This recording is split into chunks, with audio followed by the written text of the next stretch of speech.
Hi hello नमस्कार good morning. मी गणेश उपेवाड आणि स्वागत आहे तुमचं माझ्या युट्यूब चॅनलमध्ये. युट्यूब चॅनलचं नाव पण गणेश उपेवाड हेच आहे. आपण महाराष्ट्राचा भूगोल याबद्दल सविस्तर माहिती घेत आहोत आणि आतापर्यंत आपण जवळपास 4 चॅप्टर कंप्लीट केलेले आहे आणि हे 5वं चॅप्टर आपलं सुरू आहे. आणि या 5व्या चॅप्टर मधलं आपण हे 4थं व्हिडिओ बघत आहोत. भाग 4 बघत आहोत कारण या अगोदर ऑलरेडी भाग 3 व्हिडिओ अपलोड करण्यात आलेले आहे. भाग 1, भाग 2 आणि भाग 3. तर ते व्हिडिओ जर तुम्ही बघितले नसेल तर पहिले ते व्हिडिओ बघा आणि त्यानंतर या व्हिडिओकडे आहात. आता आपण अगोदरच्या लेक्चरमध्ये देशाची हवामान परिस्थिती कशी आहे आणि पृथ्वीवर होणाऱ्या सूर्याच्या मुवमेंटमुळे सूर्याच्या उत्तरायण आणि दक्षिणायन यामध्ये होणाऱ्या विस्थापनामुळे वातावरण किंवा हवामान कशा पद्धतीने बदलते, कशा पद्धतीने उत्तर भाग तपल्यामुळे दक्षिण भागाकडून मान्सून वारे वाहायला सुरुवात होते. या गोष्टी आपण अगोदरच्या 3 लेक्चरमध्ये समजून घेतलेल्या आहेत. तसंच महाराष्ट्रातील पर्जन्य, उन्हाळ्याची परिस्थिती, त्यानंतर पावसाचं आगमन आणि महाराष्ट्रामध्ये कशा पद्धतीने पावसाला सुरुवात होते आणि कोणत्या भागामध्ये किती सेंटीमीटर पाऊस पडते याबद्दल आपण सविस्तर माहिती घेतलेली आहे. आता आपण बघणार आहोत का हिवाळ्यामध्ये महाराष्ट्राची परिस्थिती कशी असते आणि कशा पद्धतीचं हवामान वातावरण महाराष्ट्रामध्ये आढळून येते याबद्दल आपण माहिती घेणार आहोत. इथं बघू शकता तुम्ही ऑलरेडी आपण कंटेंट नोट करून ठेवलेला आहे. महाराष्ट्राचे हिवाळ्यातील हवामानाची परिस्थिती. आता महाराष्ट्रामध्ये जेव्हा हिवाळा सुरू व्हायच्या अगोदर आपण बघितलेला आहे का ऑक्टोबर हिट, ऑक्टोबर महिना हा या महिन्यामध्ये बरंच ऊन तापत असते आणि त्या महिन्याला ऑक्टोबर हिट या नावाने तो महिना प्रचलित आहे. त्याचं असं कारण आहे का तो एक संक्रमण परिस्थिती आहे. म्हणजे आंतरराष्ट्रीय पातळीवर जर आपण विचार करतो म्हणलं तर दोनच प्रामुख्याने ऋतू आढळतात, उन्हाळा आणि हिवाळा. परंतु आपल्या देशामध्ये विशिष्ट महिन्यामध्ये किंवा विशिष्ट परिस्थितीमध्ये पावसाचा कालावधी सुरू होतो आणि ते सातत्याने प्रत्येक वर्षी त्याच पिरियडमध्ये येत असतो, जो मान्सूनी हवे आहेत किंवा मान्सूनी वारे आहेत आणि तिथून आपल्याला पर्जन्य प्राप्त होते किंवा पावसाची सुरुवात होते आणि सातत्याने 3 ते 4 महिने पावसाळा तो महिना घेत असतो. तर आपल्या देशामध्ये प्रामुख्याने 4 ऋतू आढळते. तसं आपण 3 ऋतू मानतो पण प्रामुख्याने 4 ऋतू आढळते. ते आहे, पहिला ऋतू आहे हिवाळा, त्याच्यानंतर उन्हाळा, उन्हाळ्याच्या नंतर पावसाळा आणि पावसाळ्याच्या नंतर ईशान्येकडून येणारे जे वारा आहे परतीचा पाऊस, तो एक महिना आहे. म्हणजे पावसाळा हा एक ऋतू असा आहे का तो उन्हाळ्याचा एक महिना घेतो आणि हिवाळ्याचा पण एक महिना घेतो. म्हणजे त्या दरम्यानही त्या महिन्यामध्येही पावसाळा किंवा पाऊस पडत असतो. उन्हाळ्यामध्ये पण कधी कधी पाऊस पडते. त्याला वेगवेगळ्या राज्यामध्ये वेगवेगळे नावं दिलेली आहेत. जसं महाराष्ट्रामध्ये जो परतीचा पाऊस किंवा उन्हाळ्यामध्ये जो पाऊस पडत असतो त्याला आंबेसरी असं नाव दिलेलं आहे. म्हणजे ते आंब्यासाठी पोषक आहेत किंवा एक प्रकारे घातक आहे, दोन्ही बाजू आहेत त्यासाठी. तर वेगवेगळ्या राज्यामध्ये वेगवेगळे नाव दिलेले आहे त्याला. पश्चिम बंगालमध्ये कालबैसाखी म्हणते, तसंच केरळमध्ये कॉफीसाठी खूप उपयुक्त असल्यामुळे त्याला कॉफीसाठी उपयुक्त मानली जाते. तर वेगवेगळ्या नावाने ते वेगवेगळ्या राज्यामध्ये ओळखली जाते. आणि इथं आपण आता बघणार आहोत कशा पद्धतीनं हिवाळ्यामध्ये महाराष्ट्राची हवामान राहते आणि परिस्थिती राहते. तर जो ऑक्टोबर महिना आहे तो आहे संक्रमणाचा कालावधी. म्हणजे संक्रमण अशा पद्धतीनं की पावसाळा संपलेला आहे, परंतु पावसाळा संपल्यामुळे लगेच थंडी आपल्याला जाणवत नाही. पावसाळा आणि हिवाळा याच्या दरम्यान जो ऑक्टोबर महिना आहे तो एक प्रकारे संक्रमणाचा महिना आपण ग्राह्य धरतो किंवा त्या पद्धतीने ते जाणवते. त्याचं कारण असं आहे की ऑक्टोबर महिन्यामध्ये बऱ्याचशा प्रमाणात ऊन तापत असते आणि एक प्रकारे उन्हाळा असल्यासारखा भास होत असतो त्या एका महिन्यामध्ये. आणि त्याच्यानंतर ऊन कमी कमी होत असते कारण सूर्याचं हे दक्षिणायन सुरू होते. कारण सप्टेंबर आणि मार्च या 2 महिन्यामध्ये या पिरियडमध्ये सूर्य हा विषुववृत्त या भागावर असतो. मार्चच्या नंतर त्याचा उत्तरायण सुरू होते. मार्च, एप्रिल, मे पर्यंत तो कर्कवृत्तावर येतो. परत कर्कवृत्तावरून ते एप्रिल, मेच्या नंतर जून, जुलै, ऑगस्ट आणि सप्टेंबरमध्ये परत तो विषुववृत्तावर येतो आणि त्याच्यानंतर सूर्याचं दक्षिणायन सुरू होते आणि सप्टेंबरच्या नंतर ऑक्टोबर, नोव्हेंबर, डिसेंबर पर्यंत तो आपल्या मकर वृत्त या रेषेवर जाऊन स्थिर होतो. तर अशा पद्धतीने सूर्याचं उत्तरायण आणि दक्षिणायन सुरू असते आणि त्यावर वातावरणाचा खूप भयानक परिणाम जाणवत असतो. म्हणजे सूर्याचा उत्तरायण आणि दक्षिणायन यावर हिवाळा, पावसाळा, उन्हाळ्याची परिस्थिती निर्माण होते. आणि महाराष्ट्रामध्ये विशेषतः आपल्या देशामध्ये 3 प्रामुख्याने ऋतू आढळतात. म्हणजे पावसाळा पण कन्सिडर केला जातो. परंतु आंतरराष्ट्रीय स्तरावर जर बघतो म्हणलं किंवा जागतिक स्तरावर बघतो म्हणलं तर प्रामुख्याने दोनच ऋतू मानले जाते. त्यातल्या त्यात विषुववृत्त या रेषेजवळ असलेले जे देश आहेत तिथं फारसा हवामानात काही बदल जाणवत नाही.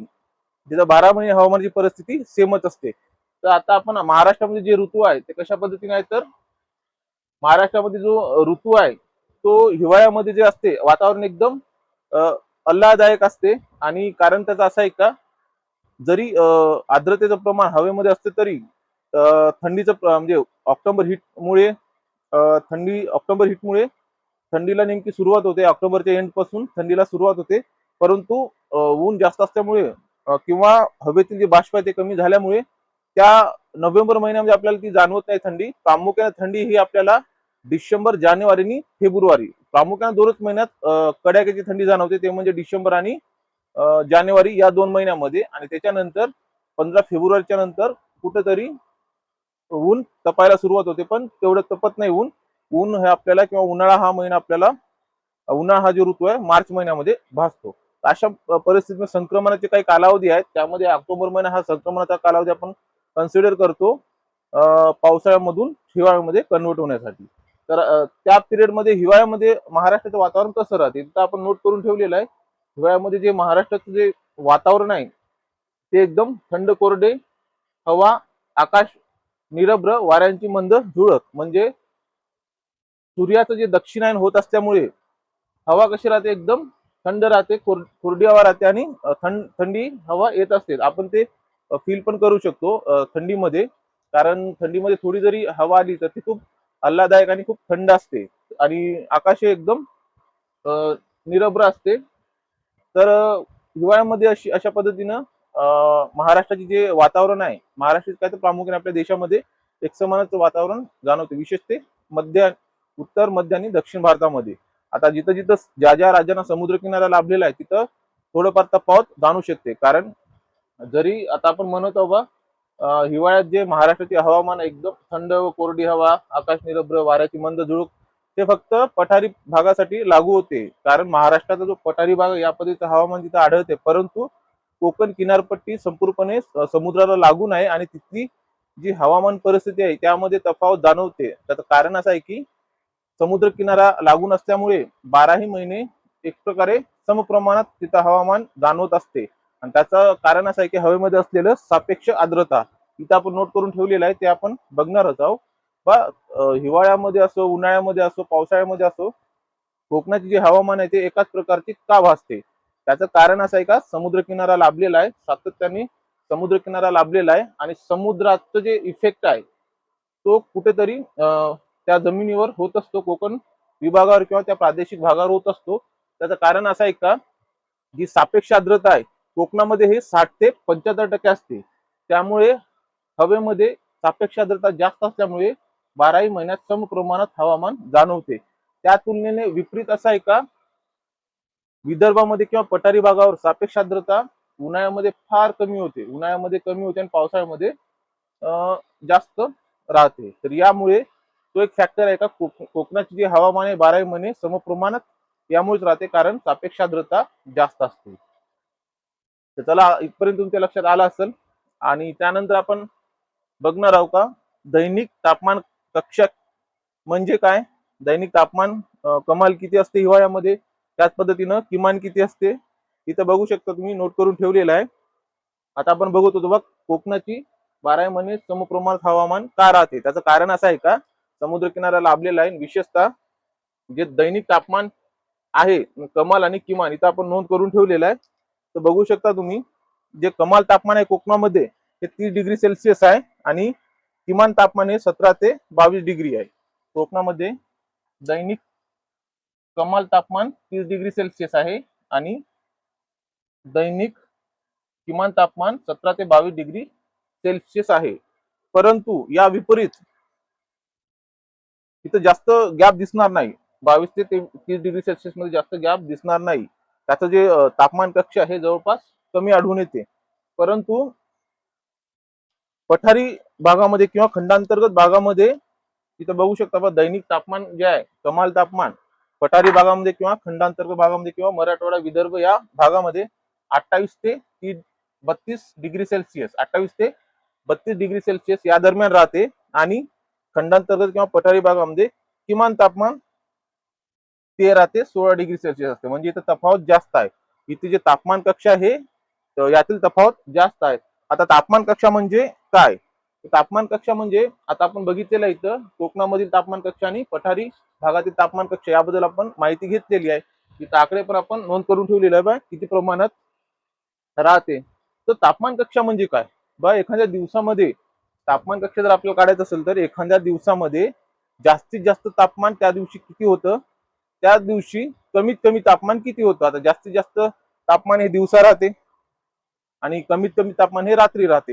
तर ह्या जास्तीत जास्त तापमान आणि कमीत कमी तापमान याच्या मधाचा जो गॅप राहतो त्याला आपण तापमान कक्षा म्हणतो. आणि कोकणामध्ये ही तापमान कक्षा ही जी गॅप आहे ती कमी असते. तुलनेने खंडांतर्गत भागामध्ये किंवा पठारी भागामध्ये ही गॅप जास्त असते. म्हणून तिथं विषम प्रमाणाची हवामान जाणवते आणि तापमान कक्षा ही कोकणामध्ये जास्त तफावत नसल्यामुळे तिथं सम प्रमाणात हवामान जाणवते. तर हा एक फॅक्टर आहे. हे खूप महत्वाचा मुद्दा आहे. हे समजून घेणं खूप गरजेचं आहे. आणि हे तापमान कक्षा डिसाईड हे कशावरून होते तर इथं आपण नोट करून ठेवलेलं आहे सापेक्ष आर्द्रता. आता सापेक्ष आर्द्रता म्हणजे काय? तर सापेक्ष आर्द्रता म्हणजे हवेमध्ये असलेले बाष्पाचे प्रमाण म्हणजे सापेक्ष आर्द्रता. म्हणजे हवेमध्ये किती बाष्प आहे त्यावर सापेक्ष आर्द्रता ठरत असते. आता साहजिक आहे पावसाळ्यामध्ये हिवाळ्यामध्ये प्रत्येक खंडांतर भागात असो किंवा कोकण भागामध्ये असो सापेक्ष आर्द्रता जास्त प्रमाणात असते. त्याचं कारण असं आहे का पावसाळ्यात पाऊस पडत असतो, हिवाळ्यामध्ये दव असते, त्यामुळे सापेक्ष आर्द्रता तुलनेने पुरेसे असते. परंतु परंतु उन्हाळ्यामध्ये कोकण किनारपट्टी असल्यामुळे समुद्र लाभलेला असल्यामुळे कोकणाला सापेक्ष आर्द्रता तिथून मिळू शकते. खंडांतर्गत भागात विदर्भ, मराठवाडा, खानदेश, मध्य महाराष्ट्र तुलनेने या भागामध्ये समुद्र किनारा लाभलेला नाही आहे आणि ऊन जास्त तपत असल्यामुळे तिथं हवेमध्ये असलेले जे बाष्प आहे ते नाहीसे होऊन जातात. म्हणून तिथं हवेमध्ये बाष्प जास्त नसते. म्हणून तिथं हवामानामध्ये बदल होते. ऊन जास्त तपते आणि हवेची जी सापेक्ष आर्द्रता आहे ती कमी होते. म्हणून तिथं विषम प्रमाणाची हवामान जाणवते. तर या गोष्टी आहेत, बेसिक कन्सेप्ट आहेत, हे लक्षात ठेवणं खूप गरजेचं आहे. समजून घेणं तितकंच गरजेचं आहे. आता हे सापेक्ष आर्द्रता यामुळेच नेमकं कोणत्या भागामध्ये कशा पद्धतीचं हवामान आहे, कशा पद्धतीचं वातावरण आहे हे ठरत असते. आपण इथे नोट करूनही ठेवलेलं आहे. सापेक्ष आर्द्रता पठारी भागावर सकाळी 45% दरम्यान राहते आणि दुपारी 20 ते 25% दरम्यान राहते आणि कोकणामध्ये 60 ते 75% या दरम्यान सातत्याने राहते. त्यामुळेच विदर्भाचे हवे कोरडे असतात व कोकणातील हवामान दमट असते. लक्षात आलं असेल तुम्हाला, आपण डिस्कसही केलेलं आहे. तर हा एक फॅक्टर आहे, यामुळे हवामान कशा पद्धतीचं राहू शकतो, सम आहे का विषम आहे का दमट आहे, तर हे हवेमध्ये असलेले बाष्पकण यावर ठरत असते. त्यालाच आपण सापेक्ष आर्द्रता असे म्हणतो. अपेक्षा असेल तुमच्या लक्षात आल्या, दोन महत्वाचे मुद्दे आपण डिस्कस केलेला आहे. इथं आपण डिस्कस केलेलं आहे दैनिक तापमान, त्यानंतर तापमान कक्षा समजून घेतलेला आहे. हिवाळ्यामध्ये महाराष्ट्राचं वातावरण कशा पद्धतीने राहते, कोकणामध्ये तापमान किती राहते, पठारी भागाची परिस्थिती काय असते तेही समजून घेतलो. सापेक्ष आर्द्रता बद्दल आपण माहिती घेतली. आता इथे एक आपण डायग्राम काढलेला आहे, तर समुद्र, सूर्य आणि चक्रीवादळ काढलेला आहे. तर त्याचं असं कारण आहे का बा, आपण पर्जन्याचे 3 प्रकार समजून घेतलेले आहे. आरोही पर्जन्य, आवर्त पर्जन्य आणि प्रतिरोध पर्जन्य असे 3 प्रकारचे पर्जन्य आपण समजून घेतलेले आहोत. आता जे चक्रीवादळापासून जे पर्जन्य पडत असते त्याला आवर्ती पर्जन्य असे म्हणतो.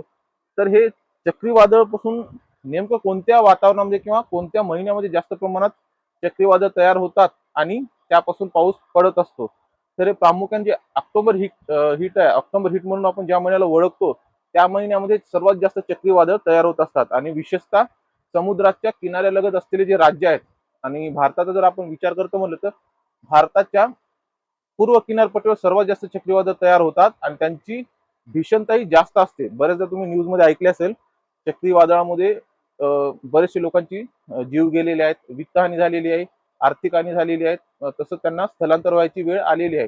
तसे भयानक चक्रीवादळ हे भारताच्या पूर्व किनाऱ्यावर येत असतात. तुलनेने पश्चिम किनाऱ्यावर चक्रीवादळ फार कमी येतात आणि त्याची तीव्रता पण फार कमी असते. म्हणून वेस्टर्न साईडला किंवा पश्चिम भागामध्ये कधी अशी न्यूज आली नसेल, खूप मेजर सायक्लोन आलेला आहे, खूप मोठं तुफान आलेलं आहे आणि त्यामुळे जीवित किंवा आर्थिक हानी झालेली आहे, हे आपण फार कमी ऐकत असतो तुलनेने पूर्व किनारपट्टीच्या. तर हे जे ऑक्टोबर महिना आहे त्यामध्ये सर्वात जास्त चक्रीवादळ तयार होतात. आता इथं मॅप आपण काढलेला आहे, कशा पद्धतीने चक्रीवादळ तयार होते. तर हे जे बघता तुम्ही समुद्राचा नकाशा काढलेला आहे. समुद्र आहे, सूर्य आहे. आता सूर्यकिरण समुद्रावर पडत आहेत, सातत्याने पडत आहे. तर इथं काय होते, जिथं सर्वात जास्त सूर्यकिरण पोहोचतेत आणि पडतेत, तो भाग काय होतो, तो भाग तिथं उष्णता जास्त होते आणि तिथून बाष्पाचं वितरण होते आणि इथं कमी दाबाचा पट्टा तयार होतो. आपण हे अगोदर समजून घेतले होतो, कमी दाबाचा पट्टा आणि जास्त दाबाचा पट्टा कशा पद्धतीने तयार होते आणि त्यामागे कोणकोणते फॅक्टर आहेत आणि त्यामुळे कोणकोणत्या गोष्टी होत असते. जे आपण मान्सून वारेचं जे भारताकडे येण्याचं जे प्रमाण आहे त्याला पण कमी दाबाचा पट्टा कारणीभूत आहे. कारण उन्हाळ्यामध्ये तिब्बतचे जे पठार आहे तिथं अति प्रचंड प्रमाणात पठारी भाग तापत असतो. तिब्बतचे पठार हे खूप मोठं पठार आहे, तापत असतो आणि तिकडं कमी दाबाचा पट्टा तयार झाल्यामुळे दक्षिणेकडून जास्त दाबाचे पट्टे हे कमी दाबाच्या पट्ट्याकडे स्थलांतरित होतात किंवा ते गॅप बुजून काढण्यासाठी जात असतात. तो हवेचा नियमच आहे. हवेचं वहन हे जास्त दाबाकडून कमी दाबाकडे होत असते. इथे तोच फॅक्टर आहे. विशेषतः संक्रमण कालावधीमध्ये ऑक्टोबर महिन्यामध्ये सूर्यकिरण जेव्हा समुद्रामध्ये पडत असतात किंवा समुद्रावर पडत असतात, सातत्याने पडत असल्यामुळे तिथं बाष्प हलकं होऊन जाते आणि तिथं कमी दाबाचा पट्टा तयार होतो. म्हणजे हवा इथं एकदम हलकी होते आणि आजूबाजूला जे हवा आहे, आजूबाजूला असलेली जी हवा आहे ते त्या कमी दाबाच्या पट्ट्यामध्ये जाण्याचा प्रयत्न करते किंवा जे गॅप तयार झालेला आहे ते गॅप बुजवण्याचा प्रयत्न करत असते. त्यामुळेच जिथं हवा कमी आहे तिथं कमी दाबाचा पट्टा तयार झालेला आहे, तर आजूबाजूचे हवे आहेत हे त्या कमी दाबाच्या पट्ट्यामध्ये शिरण्याचा प्रयत्न करते आणि गोलाकृत परिस्थितीमध्ये फिरत असते. म्हणून चक्रीवादळाची निर्मिती होत असते. चक्रीवादळाची निर्मिती होण्याचं कारण तेच आहे, कमी दाबाचा पट्टा तयार झालेला आहे आणि ते गॅप बुजवण्यासाठी जास्त दाबाचे हवे आहे किंवा ज्या हवेमध्ये जास्त बाष्प आहे ते तिथं येऊन ते गॅप बुजवण्याचा प्रयत्न करतात. त्यामुळे त्यांच्यामध्ये घर्षण होते आणि चक्रीवादळ तयार होतात. आणि हेच चक्रीवादळ छोटे असेल तर काही कालावधीमध्ये शांत होऊन जातात, परंतु जर त्याचं स्वरूप जर मोठं असेल, तो गॅप जर मोठा असेल तर ते चक्रीवादळ वाहत वाहत समुद्र किनाऱ्यापर्यंत येऊ शकतात. ते हवेच्या माध्यमातून समोर समोर जात असतो. आता त्याचं स्वरूप कसं आहे त्यावर ते डिपेंड आहे, पण हे तयार होण्याचा जो कन्सेप्ट आहे तो या पद्धतीचा आहे. तर त्यामुळेच हे चक्रीवादळ तयार होत असतात आणि त्याच्यापासून जे मिळणारा पाऊस आहे ते आपण पर्जन्याचे प्रकार त्यामध्ये समजून घेतलेला आहे. बेसिक कन्सेप्ट आहेत. अपेक्षा आहे तुमच्या लक्षात आलेला आहे. महत्वाचे मुद्दे होते, जेवढे महत्वाचे मुद्दे आपण कव्हर करत आहोत. त्यानंतर काल आपण जे लेक्चर बघितलेलं आहे पर्जन्य, महाराष्ट्राच्या हवामानामध्ये आपण महाराष्ट्रात होणारे पर्जन्य याबद्दल सविस्तर माहिती घेतली आणि पहिले आपण उन्हाळ्याबद्दल माहिती घेतली, त्यानंतर पर्जन्य या विषयावर आपण सविस्तर माहिती घेतलेली आहे. त्यामध्ये एक पॉईंट राहून गेला, तसं आपण ते डिस्कस केलेलं आहे, तरी पण शेअर करू इच्छितो. महाराष्ट्राचा जो मॅप आहे,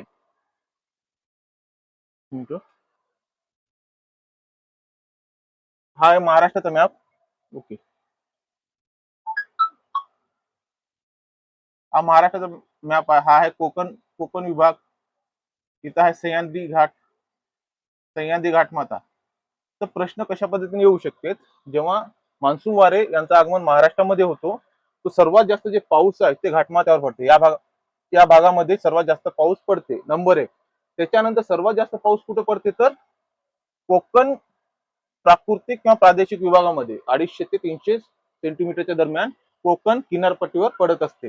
हे लक्षात राहू द्या. सर्वात जास्त घाटमाथ्यावर, त्याच्यानंतर कोकण किनारपट्टीवर, त्याच्यानंतर पूर्व विदर्भामध्ये 150 ते 200 सेंटीमीटर पर्यंत पाऊस पडत असते. म्हणजे सुरुवातीला घाटमाथ्यावर सर्वात जास्त पाऊस पडते, त्याच्यानंतर कोकण किनारपट्टीवर सर्वात जास्त पाऊस पडते, त्याच्यानंतर पूर्व विदर्भामध्ये पाऊस पडते.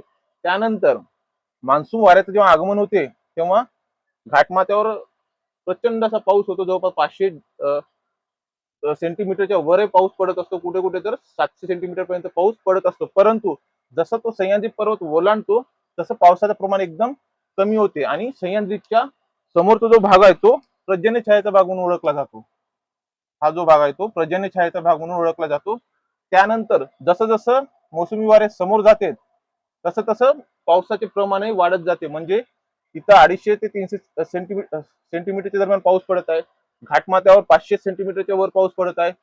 परत एकदम कमी झालं पावसाचं प्रमाण, इथं 30 सेंटीमीटर पाऊस पडत आहे, इथं 30 सेंटीमीटर पाऊस पडत आहे. समोर जात आहे तिथं 50 सेंटीमीटर पाऊस पडत आहे, समोर गेल्यावर 75 सेंटीमीटर पाऊस पडत आहे, समोर गेल्यावर 100 सेंटीमीटर पाऊस पडत आहे, त्यानंतर 150 सेंटीमीटर. या पद्धतीनं पावसाचं प्रमाण पश्चिमेकडून उत्तरेकडे आपलं पश्चिमेकडून पूर्वेकडे वाढत जाते. तर हे कन्सेप्ट लक्षात राहू द्या. आणि सर्वात जास्त घाटमाथ्यावर पडते नंबर 2 ला कोकणामध्ये पडते, हे पण लक्षात राहू दे. या सिक्वेन्सनं क्वेश्चन येऊ शकते. तर जवळपास आपण प्रत्येक मुद्दे कव्हर केलेला आहे. इन डिटेल मध्ये आपण बघत आहोत. महत्वाचे मुद्दे आपण डिस्कस केलेले आहे. पॉईंट इथं काढून ठेवलेले आहे जेणेकरून व्हिडिओची लेंथ जास्त होणार नाही. त्यामुळे आपण ऑलरेडी पॉईंट नोट करत आहोत आणि सरळ आपण ते एक्सप्लेन करत आहोत. तर अपेक्षा आहे तुमच्या लक्षात येत असेल, व्हिडिओ तुम्हाला आवडत असेल, लेक्चर कळत असेल, तर भेटूया नंतरच्या लेक्चरमध्ये.